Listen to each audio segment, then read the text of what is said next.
اعوذ باللہ من الشیطان الرجیم بسم اللہ الرحمن الرحیم الحمد للہ رب العالمین الرحمن الرحیم اللہم صلی علی محمد وعلی آل محمد رب اشرح لی صدری ویسر لی امری واحلل عقدۃ من لسانی یفقہوا قولی اما بعد السلام علیکم ورحمۃ اللہ وبرکاتہ۔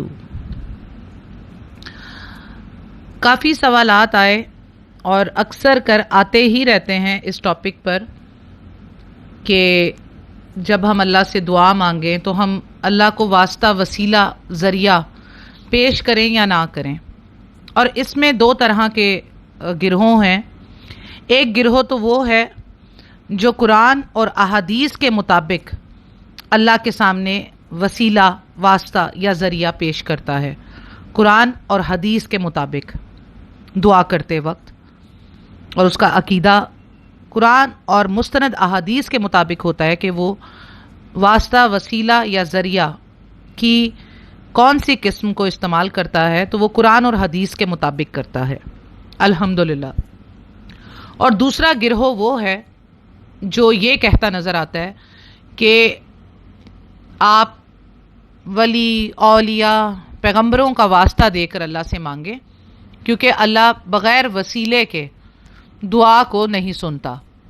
اور ان کا یہ ساتھ میں ایک منطق بھی پیش کرتے ہیں کہ ہم بڑے گناہ گار ہیں، تو ہماری دعا اللہ تعالیٰ ڈائریکٹ نہیں قبول کرے گا، بلکہ ہم اللہ تعالیٰ کو اس کے نیک بندوں کا وسیلہ پیش کریں گے، تبھی وہ ہماری دعا کو قبول کرے گا۔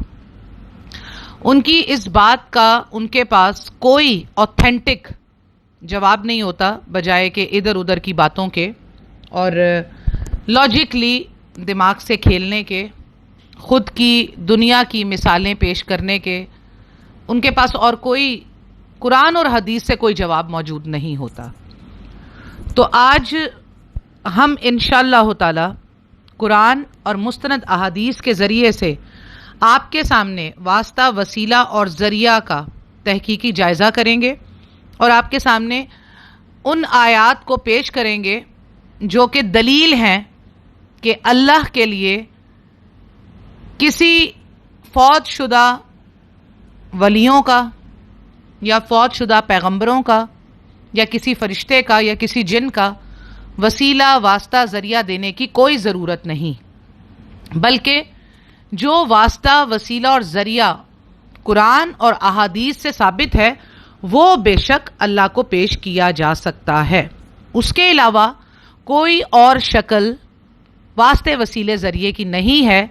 جو تین شکلیں ہیں وہ انشاءاللہ تعالی اس لیکچر میں آپ کے سامنے پیش کر دوں گی، کیونکہ نماز، روزہ، دعا، وسیلہ، واسطہ، ذریعہ، نظر و نیاز، قربانی، منت، قسم، یہ سب چیزیں صرف اللہ ہی کے لیے خاص ہیں، لیکن ہمارے معاشرے میں جب وسیلہ بنانے کی یا ذریعہ دینے کی باری آتی ہے تو ہم قرآن و حدیث سے الٹے پاؤں پھر جاتے ہیں، جبکہ قرآن کریم میں سورہ بقرہ آیت نمبر 186 میں اللہ تعالیٰ فرماتے ہیں کہ جب میرے بندے میرے بارے میں آپ سے سوال کریں تو آپ کہہ دیں کہ میں بہت ہی قریب ہوں ہر پکارنے والے کی پکار کو، جب بھی وہ مجھے پکارے قبول کرتا ہوں، اس لیے لوگوں کو چاہیے کہ میری بات مان لیں۔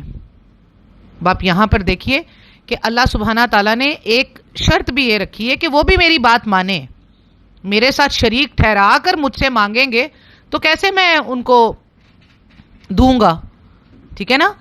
تو اللہ تعالیٰ نبی صلی اللہ علیہ وسلم سے کہہ رہے ہیں کہ آپ انہیں فرما دیجئے کہ میرے بندے مجھ سے جب مجھے پکارتے ہیں تو میں ان کی پکار کو سنتا ہوں اور قبول بھی کرتا ہوں، لیکن ان کو بھی چاہیے کہ وہ میری بات مان لیں۔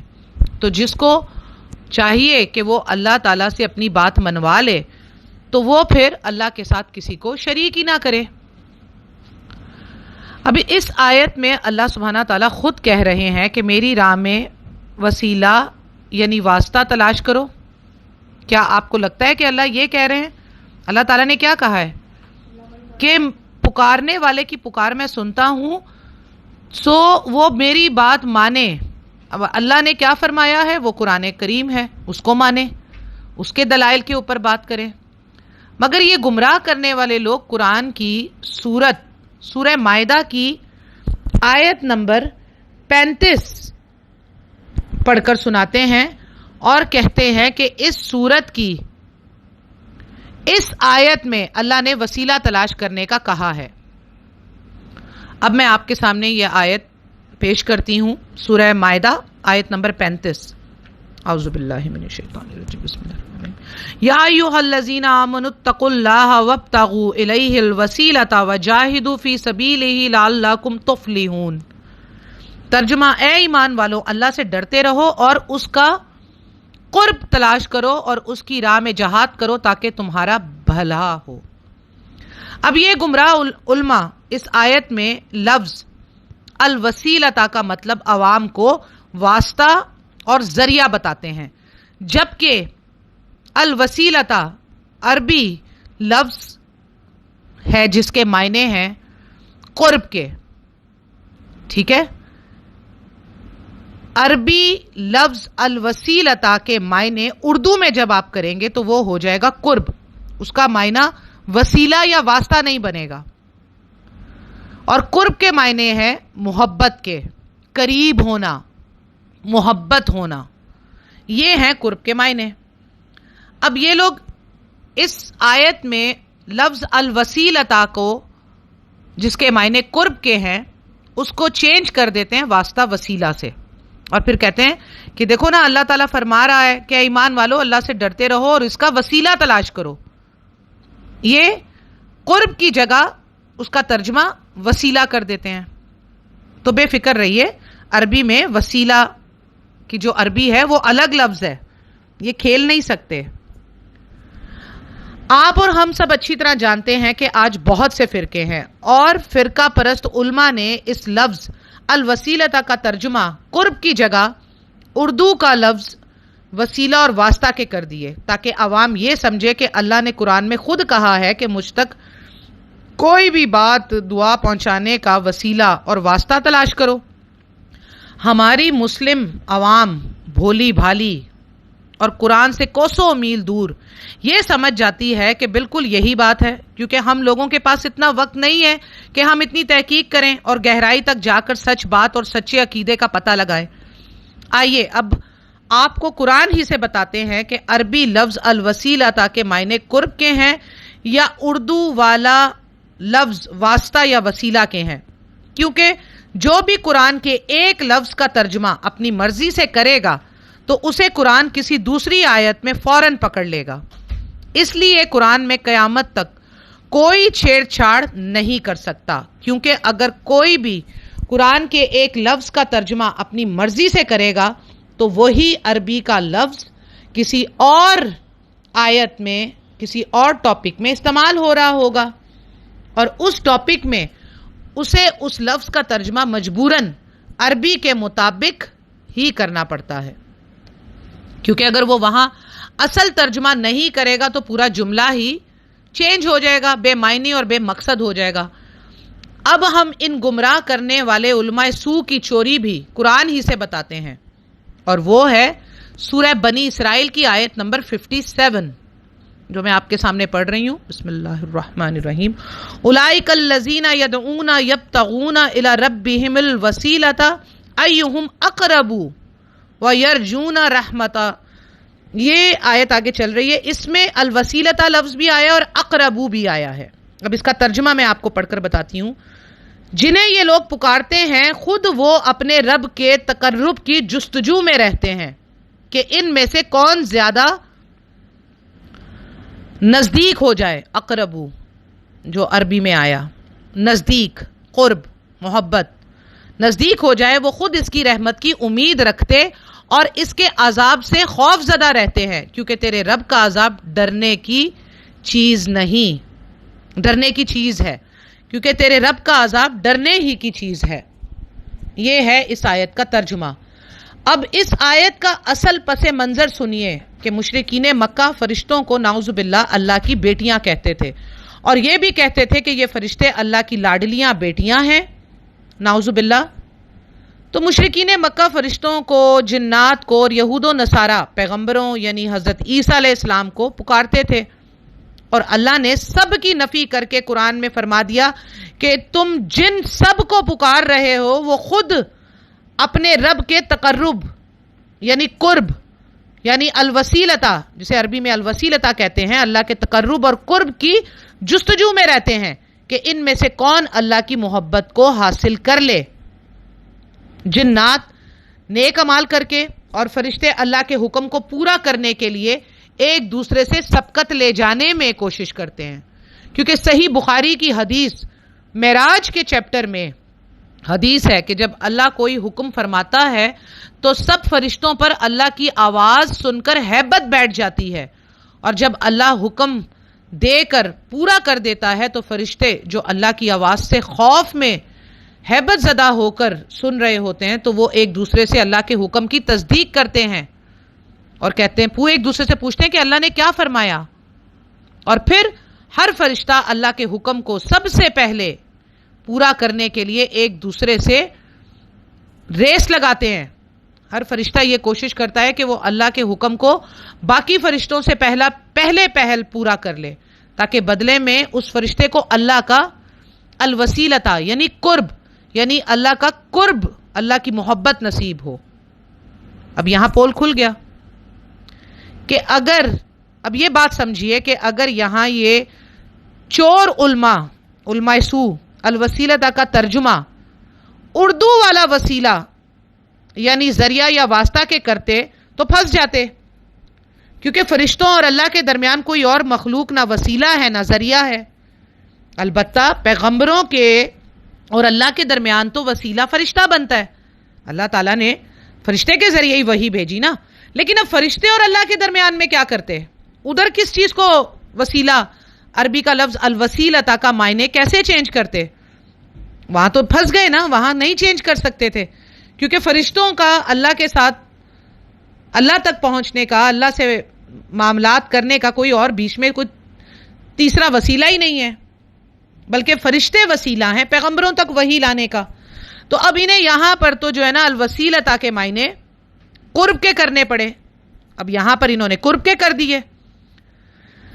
تو الحمدللہ قرآن اپنی حفاظت خود کرتا ہے، جو کوئی بھی اس کی عربی سے ترجمے کی شکل میں ایک لفظ سے بھی کھیلنے کی کوشش کرے گا تو پکڑا جائے گا۔ البتہ قرآن کی تفسیروں میں ہر فرقے نے بھرپور طریقے سے وہی کام کیے ہیں جو یہود و نصارہ نے توریت، زبور اور انجیل کے ساتھ کیے، یعنی ہر فرقے نے اپنے اپنے اماموں اور علماء کے فتووں سے قرآن کو اپنی اپنی مرضی کے عقیدوں کے مطابق کر لیا۔ ہر فرقے کی تفسیر قرآن میں الگ الگ ہے۔ خیر، اب ہم اس ٹاپک کی طرف واپس آتے ہیں کہ واسطہ، وسیلہ، ذریعہ کی اصل حقیقت کیا ہے۔ گمراہ اور لا علم لوگوں کا یہی کہنا ہوتا ہے کہ اللہ کو وسیلے یعنی نبی کریم صلی اللہ علیہ وسلم کا وسیلہ دے کر مانگو، یا اولیاء کا، جو بزرگ فوت ہیں ان کا وسیلہ دے کر مانگو، نبی صلی اللہ علیہ وسلم کا وسیلہ دے کر مانگو، کیونکہ ہم بہت گناہ گار ہیں، وہ ہماری نہیں سنے گا۔ تو پھر قرآن میں اللہ نے گناہ گاروں کے لیے اسپیشل پیکج دیا ہے، وہ پیکج بھی ملاحظہ فرما لیں۔ سورہ زمر آیت نمبر 53، جس کا ترجمہ ہے، آپ صلی اللہ علیہ وسلم کہہ دیجئے کہ اے بندو جنہوں نے زیادتیاں اور گناہ کیے ہیں اپنے نفسوں پر، وہ اللہ کی رحمت سے مایوس نہ ہو جائیں، یقیناً اللہ بخش دیتا ہے سارے گناہوں کو، بلا شبہ وہی بہت بخشنے والا، ہمیشہ رحم کرنے والا ہے۔ یہ دیکھیے، یہ ہے وہ اسپیشل پیکج جو کہتے ہیں نا کہ ہم بڑے گناہ گار ہیں، ہماری بات اللہ نہیں سنے گا، تو ان لوگوں کے لیے یہ دلیل ہے قرآن میں۔ ہم قرآن سے دلیلیں دے رہے ہیں، ہم دنیا کی مثالیں اور دنیا کے اور علماء سے سنی ہوئی پٹیاں نہیں پڑھ رہے، ہم قرآن سے آیات پیش کر رہے ہیں آپ کو۔ اب آپ بتائیں کہ یہاں اللہ نے فرمایا کہ گناہ گار لوگ نبی صلی اللہ علیہ وسلم کو وسیلہ یا واسطہ یا ذریعہ بنائیں؟ نہیں، ہرگز نہیں، بلکہ اللہ نے کہا کہ جن لوگوں نے گناہ زیادتیاں کی ہیں وہ اللہ کی رحمت سے مایوس نہ ہوں، یقیناً اللہ بخش دیتا ہے۔ کس کو؟ توبہ کرنے والے کو۔ جو توبہ کرتا ہے اللہ اس کو بخش دیتا ہے، بشرط وہ کام دوبارہ نہ کرے، وہ گناہ دوبارہ نہ کرے، سچے دل سے توبہ کرے، اللہ بخش دیتا ہے اس گناہ کو۔ اور قرآن میں ایک اور جگہ اللہ فرماتا ہے کہ ہم ان گناہوں کو بھی نیکیوں میں بدل دیتے ہیں، پیکج پر پیکج۔ آگے چلیے، قرآن فرماتا ہے سورہ قاف آیت نمبر 16 جس کا ترجمہ، ہم نے انسان کو پیدا کیا اور اس کے دل میں جو خیالات اٹھتے ہیں ان سب سے ہم واقف ہیں، اور ہم اس کی رگ جان، عربی میں جس کو لکھا ہے حبل الورید، سے بھی زیادہ قریب ہے. یعنی کہ یہ جو رگ جان ہے نا، اس کو عربی میں کہتے ہیں حبل الورید. اللہ کہہ رہا ہے اس سے بھی زیادہ قریب ہیں. قرآن میں بے تحاشا آیات ہیں اس ثبوت پر الحمدللہ. اب سنیں قرآن کی ان لوگوں کے بارے میں جنہیں لوگ اللہ کے اولیاء اور اپنے سفارشی بنا کر دعائیں کرتے ہیں. تو اس کے لیے قرآن کیا کہہ رہا ہے؟ دلیل قرآن سے پیش کی جا رہی ہے. یہاں عالم نے کہا، اتنے بڑے عالم نے کہا، فلاں مولوی نے کہا، فلاں بہت بڑا عالم ہے، کیا وہ غلط کہہ رہے ہیں؟ نہیں، یہاں قرآن پیش کیا جا رہا ہے. ہم آپ کو قرآن سے بتا رہے ہیں دلیل. جو لوگ کہتے ہیں نا کہ نہیں نہیں جی وہ ہمارے ولی ہیں، پیر صاحب ہیں، یہ ہیں وہ ہیں، پیر تھے وہ بہت بڑے ولی تھے، تو ان کو ہم سفارشی بنا رہے ہیں یہاں پر اپنی دعاؤں کے لیے، اور قیامت کے دن بھی وہ سفارشی بنیں گے. تو اللہ تعالیٰ فرما رہے ہیں سورہ زمر آیت نمبر 3 میں، جس کا ترجمہ ہے خبردار، اللہ تعالیٰ ہی کے لیے خالص عبادت کرنا ہے. اور جن لوگوں نے اللہ کے علاوہ اولیاء بنا رکھے ہیں اور کہتے ہیں کہ ہم ان کی عبادت نہیں کرتے مگر یہ بزرگ اللہ کی نزدیکی تک ہماری رسائی کرا دیں گے، تو یہ لوگ جس بارے میں اختلاف کر رہے ہیں اس کا سچا فیصلہ اللہ خود کرے گا. اللہ جھوٹے لوگوں کو راہ نہیں دکھاتا. سبحان اللہ.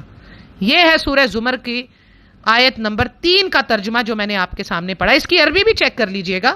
اولیاء عربی میں ملے گا آپ کو، ولیوں کی جمع. یہ لیجئے، قرآن نے لفظ اولیاء کہہ کر اپنے تمام نیک بندوں کا ذکر کر دیا. ولی کا مطلب ہوتا ہے دوست، مددگار، اور ولی کی جمع ہے اولیاء. بہت سے دوست، بہت سے مددگار. یعنی جس نے بھی اللہ کے اولیاء، جس میں پیغمبر، نیک لوگ، فرشتے، نیک جن، سب کے سب آ گئے. اگر یہ دنیا کے لوگ، ان لوگوں نے اپنے اولیاء ان کو بنا کر پیش کیا، سفارشی بنایا کہ ہم اللہ کے نزدیک، یہ ہمیں اللہ کے نزدیک کر دیں گے، تو پھر یہ لوگ قیامت والے دن تک انتظار کریں کہ اللہ پر جھوٹ بولنے والوں کا اللہ کیا حال کرے گا.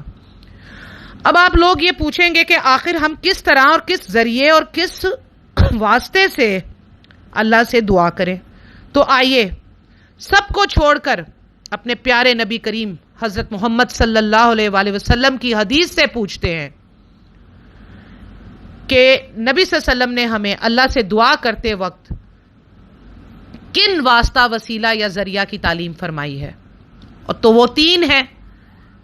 ٹھیک ہے، کیونکہ عربی میں واسطہ، وسیلہ یا ذریعہ کو کہتے ہیں نتوسل.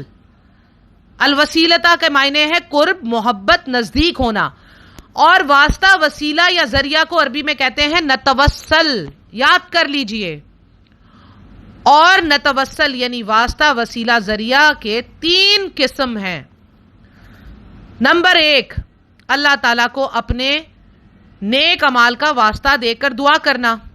اس میں وہ صحیح بخاری حدیث نمبر 2215 میں 3 لوگوں کا غار میں بند ہو جانے کا قصہ ہے، جو میں مختصر آپ کے سامنے پیش کر رہی ہوں. کہ 3 لوگ ہوتے ہیں، وہ غار میں بند ہو جاتے ہیں، پتھر، بارش سے بچنے کے لیے غار میں جاتے ہیں، پناہ لیتے ہیں، اور بعد میں ایک پتھر آ کے غار کے منہ کو بند کر دیتا ہے. پتھر بہت بڑا. اب وہ تینوں اندر بند ہو جاتے ہیں. تو پھر ایک بندہ اپنے نیک وسیلے کا نیک دعا کرتا، اپنے اللہ سے دعا کرتا ہے اور اللہ سے کہتا ہے کہ اللہ، میں نے وہ فلاں عمل آپ کے لیے کیا تھا، آپ کی محبت، آپ سے قریب ہونے کے لیے، آپ کا تقرب حاصل کرنے کے لیے کیا تھا. اللہ اگر وہ عمل آپ نے میرا قبول کیا تو مجھے اس مشکل سے نکالیں.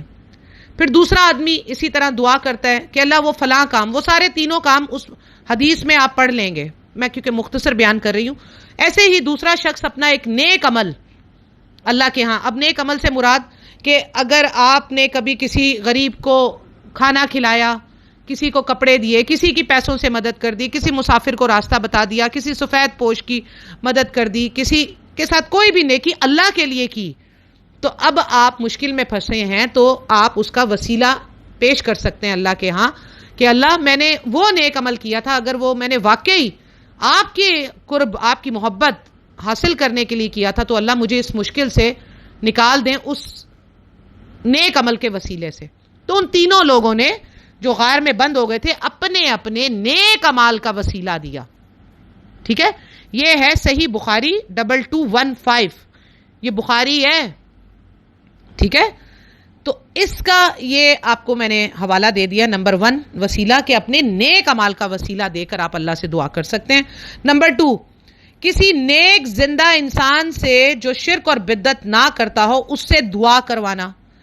اس کا نمبر ہے صحیح بخاری میں حدیث نمبر 1010. اب یہ حدیث جو ہے یہ سارے علماء سو اور یہ جو فرقوں میں قید علماء اپنی اپنی عوام کو جو بات پیش کرتے ہیں کہ جی وسیلے سے مانگو، تو کیا یہ علماء حضرت عمر بن خطاب رضی اللہ تعالیٰ عنہ سے زیادہ جانتے ہیں، زیادہ علم رکھتے ہیں، زیادہ پرہیزگار اور تقوی والے ہیں؟ ہرگز نہیں، ہرگز نہیں. اب آپ یہ حدیث صحیح بخاری کی 1010 جو میں آپ کے سامنے مفہوم کے معنوں میں پیش کر رہی ہوں، کیونکہ میرے سامنے اس وقت حدیث نہیں ہے، یہ نمبر میں نے نوٹ کر کے رکھے ہیں کیونکہ میں ان کو پڑھ چکی ہوں، ان کی تعلیم لے چکی ہوں اور ان کی تعلیم دیتی ہوں. تو مفہوم میں آپ کو اس کا بیان کر رہی ہوں، لفظ بائی لفظ تو میرے سامنے نہیں ہے کھلی. مفہوم اس کا کیا ہے کہ قحط سالی جب پڑ جاتی تھی تو لوگ نبی صلی اللہ علیہ وسلم کے پاس آتے تھے بارش کی دعا کروانے، جب آپ صلی اللہ علیہ وسلم حیات تھے، زندہ تھے. تو آپ صلی اللہ علیہ وسلم اللہ کے ہاں دعا کرتے اور آپ صلی اللہ علیہ وسلم کے وسیلے سے اللہ بارش برسا دیتا. آپ صلی اللہ علیہ وسلم حیات تھے اور تو لوگ نبی صلی اللہ علیہ وسلم کو وسیلہ بناتے بارش کے ہونے کا اور نبی صلی اللہ علیہ وسلم دعا کرتے. اب جب آپ صلی اللہ علیہ وسلم فوت ہو گئے تو پھر قحط سالی پڑ گئی، اور جب قحط سالی پڑی تو لوگ آئے عمر بن خطاب رضی اللہ تعالیٰ عنہ کے پاس، اس وقت وہ خلیفہ تھے. تو ان سے کہا کہ اب جو ہے وہ دعا کیجئے. جب تک نبی صلی اللہ علیہ وسلم زندہ تھے تو ہم ان کے پاس آتے تھے اور ان کو وسیلہ بناتے تھے، لیکن اب نبی صلی اللہ علیہ وسلم ہم میں موجود نہیں تو ہم آپ کے پاس آئے ہیں. تو عمر بن خطاب رضی اللہ تعالیٰ عنہ ان سارے مسلمانوں کو لے کر نبی کریم صلی اللہ علیہ وآلہ وسلم کے چچا حضرت عباس رضی اللہ تعالیٰ عنہ کے پاس گئے اور یہی کہا کہ پہلے ہم نبی صلی اللہ علیہ وسلم کو وسیلہ بناتے تھے، اب ہم آپ کے پاس آئے ہیں تاکہ آپ جو ہے وہ اللہ سے دعا کریں تاکہ قحط سالی ختم ہو. پھر آپ صلی اللہ علیہ وسلم کے چچا حضرت عباس رضی اللہ عنہ اور عمر بن خطاب رضی اللہ تعالیٰ عنہ دونوں گئے اور مسلمانوں کو لے کر ایک میدان میں جمع ہوئے اور وہاں نماز استسقا پڑھی. ٹھیک ہے، اور پھر اللہ تعالیٰ نے بارش برسائی. اب وہ لوگ اگر آج کل کے ہماری فرقے میں قید شرک و بدعت کرنے والے علماء ہوتے تو یہ کہتے چلے سیدھا جا کر جو ہے نا وہ نبی صلی اللہ علیہ وسلم کی قبر پہ جاتے ہیں اور وہاں جا کے زور زور سے پکارتے ہیں یا رسول اللہ بارش کی جو ہے بارش برسا دے، اللہ سے جو ہے وہ ہماری دعا پہنچا دے. ان لوگوں نے یہ کیوں نہیں کیا؟ وہ سارے لوگ حضرت عمر بن خطاب کے پاس کیوں آئے اور یہ کیوں کہا کہ جب تک نبی صلی اللہ علیہ وسلم حیات تھے، زندہ تھے، ہم ان کو وسیلہ بناتے تھے، آج وہ ہم میں موجود نہیں. اور پھر عمر بن خطاب بھی اسی وقت بیٹھ جاتے مصلی بچھا کر اور نماز پڑھتے اور پھر دعا کرتے، اے اللہ اپنے رسول کے صدقے سے ہم پر بارش برسا دے. کیوں نہیں کیا عمر بن خطاب نے یہ؟ اب کوئی بھی یہ بات پیش نہیں کر سکتا کہ ہمارے علماء نے یہ کہا ہے.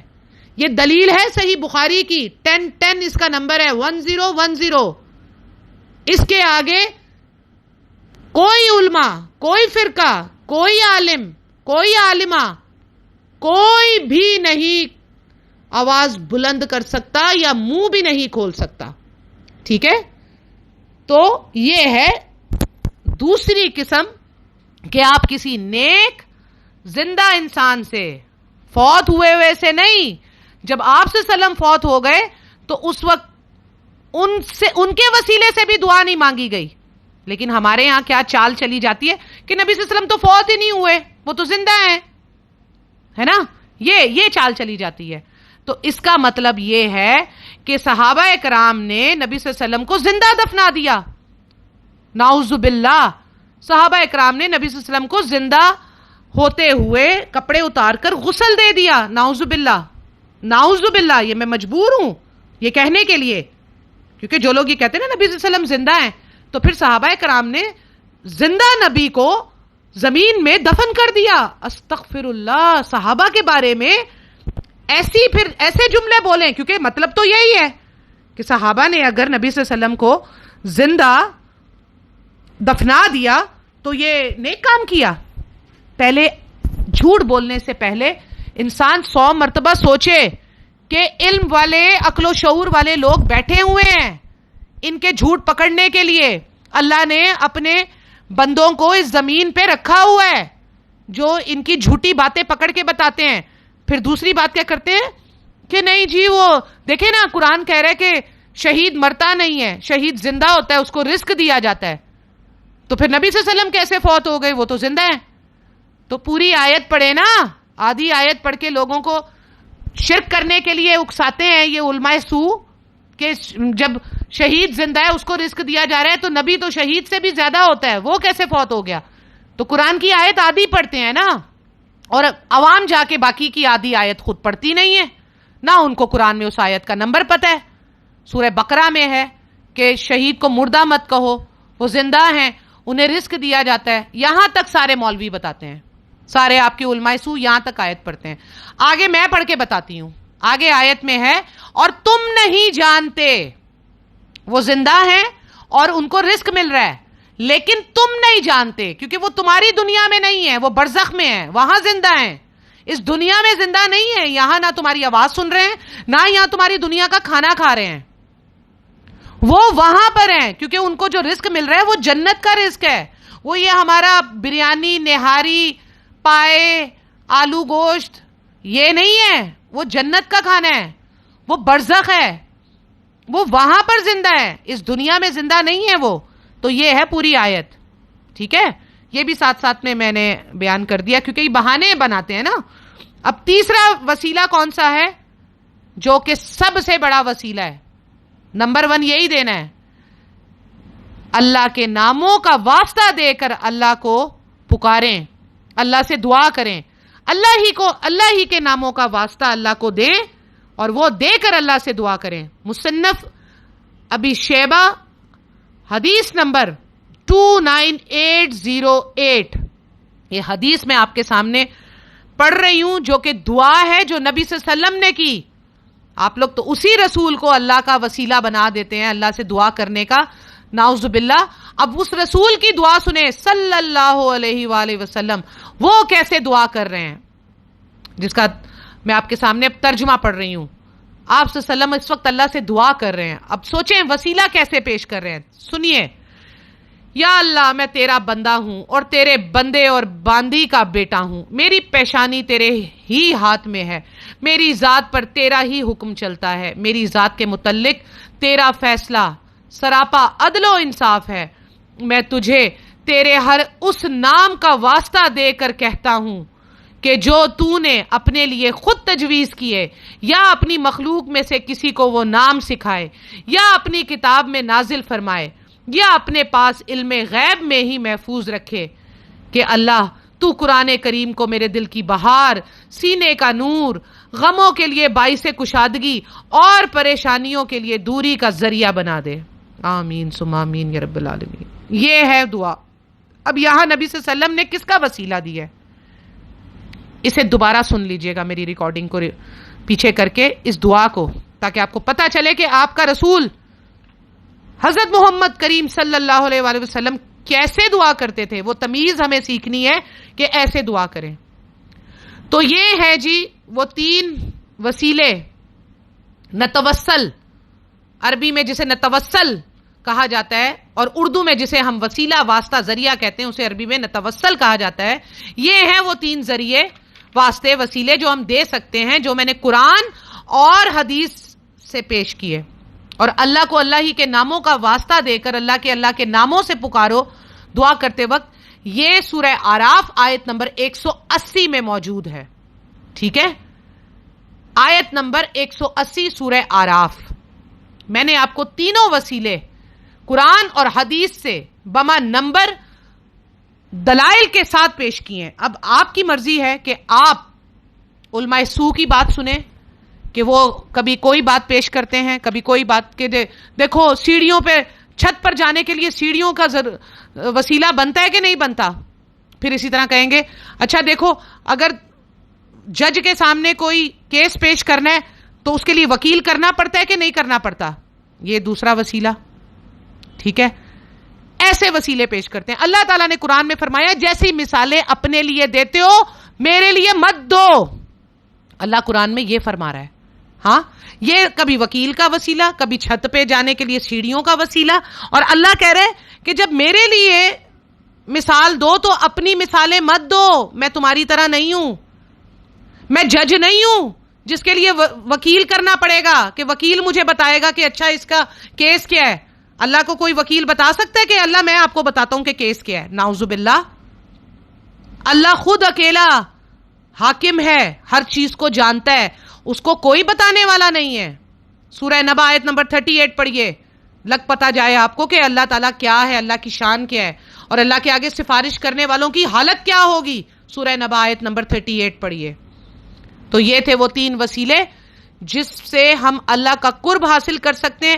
اس کے سوا جو کچھ ہمارے معاشرے میں وسیلے کے نام پر ہے وہ سب دھوکہ ہے، مگر وسیلے واسطے کی جو تعلیم نبی کریم صلی اللہ علیہ وآلہ وسلم نے فرمائی ہے وہ ہمارے لیے آخری حکم اور آخری فیصلہ ہے، کیونکہ قرآن فرماتا ہے سورہ نساء آیت نمبر 115، جس کا ترجمہ ہے جو شخص باوجود راہ ہدایت کے واضح ہو جانے کے بھی رسول صلی اللہ علیہ وآلہ وسلم کے خلاف کرے اور تمام مومنوں کی راہ چھوڑ کر چلے تو ہم اسے ادھر ہی متوجہ کر دیں گے جدھر وہ خود متوجہ ہو، اور دوزخ میں ڈال دیں گے، وہ پہنچنے کی بہت ہی بری جگہ ہے۔ اللہم اجرنا من النار، اللہم اجرنا من النار، اللہم اجرنا من النار۔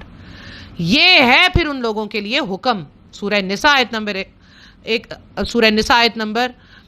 115 میں نے آپ کے سامنے پڑھ دیا، کیونکہ اللہ اس میں کیا کہہ رہا ہے کہ جو شخص باوجود راہ ہدایت کے واضح ہو جانے کے بعد بھی رسول صلی اللہ علیہ وسلم کے خلاف کرے اور تمام مومنوں کی راہ چھوڑ کر چلے تو ہم اسے ادھر ہی متوجہ کر دیں گے جدھر وہ خود متوجہ ہونا چاہتا ہے۔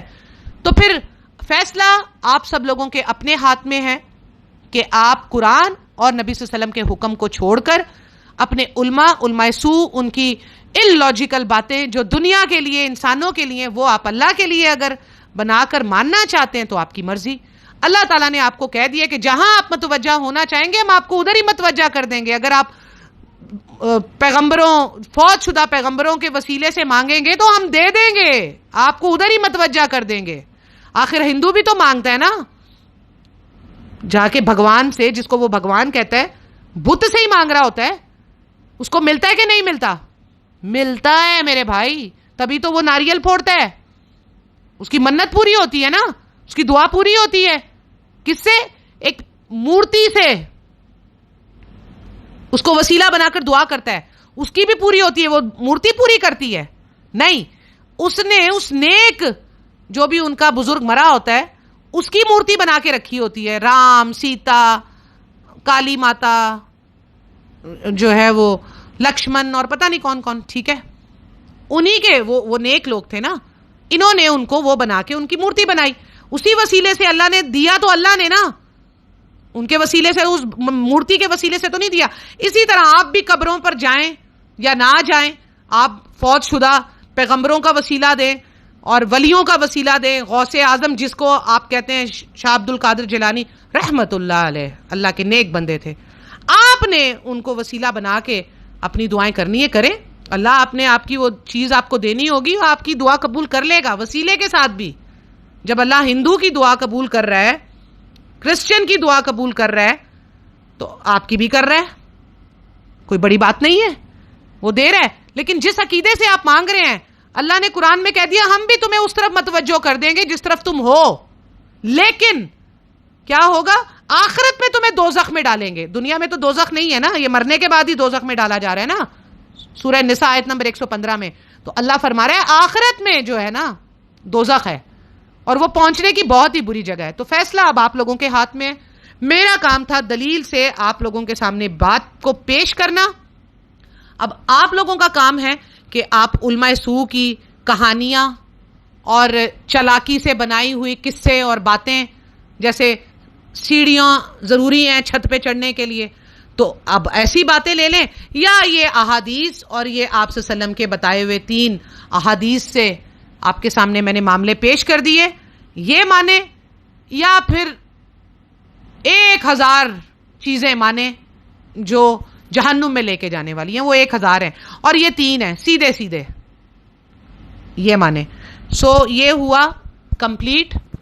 میری دعا ہے کہ اللہ سبحانہ تعالی ہم سب کو، جو گمراہ ہیں اور جو گمراہ نہیں ہیں، اللہ سبحانہ تعالی خاص کر گمراہوں کو قرآن اور حدیث کی طرف پلٹ دے، اس کو سمجھ کر پڑھنے والا اور اس پر ایمان لانے والا بنا دے، اور اللہ سبحانہ تعالی ہم سب کو قرآن اور مستند احادیث کو صحیح طرح سمجھ کر پڑھنے کی، اس کے اوپر عمل کرنے کی، اس کو دوسرے لوگوں تک پہنچانے کی توفیق عطا فرمائے، اور اللہ سبحانہ تعالی اس قرآن اور احادیث پر عمل کرنے کی توفیق عطا فرمائے، اور اللہ سبحانہ تعالی ہمیں اس پر ایمان لانے والا بنائے، نہ کہ اس سے گمراہ ہونے والا بنائے، اور اللہ تعالی ہمیں اس پر ایمان کے ساتھ قائم رکھے زندگی بھر، مرتے دم تک، قبر میں، میدان حشر میں، پلے صراط سے گزرتے وقت، یہاں تک کہ ہم جنت الفردوس میں نہ داخل ہو جائیں. آمین ثم آمین یا رب العالمین. وآخر دعوانا ان الحمد للہ رب العالمین.